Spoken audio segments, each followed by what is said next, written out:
Visita del Daytime Teleradio en Dantes Aga el mga opisyales del Mariposa Zamboanga quien conduce ahora con el Dila Awareness Campaign para el celebración del HIV awareness de este año.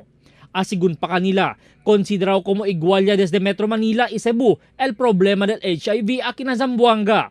Por causa entrao ya kita na category A del Department of Health del National Office, que quiere decir, el tiene kita más de con todo alto número del afectado del sexually transmitted infections como HIV. Asigun pa na mas reciente record del DOH, talinan 238 persona el quien ahora registrado kanila que positibo na HIV, hindi pa entraw aquí aquellos mga nuay pa andaman testing na City Health Office. Asigun pa con el Project Manager del Mariposa Ryan Juicy Despalo, 30% del 238 afectado del HIV, talina edad de 15 para 24, quiere decir 71 del jóvenes posible carrier del HIV ahora na syudad. El nurse miembro del Mariposa, Marilam Tila, habla si causa el mga simptoma del HIV.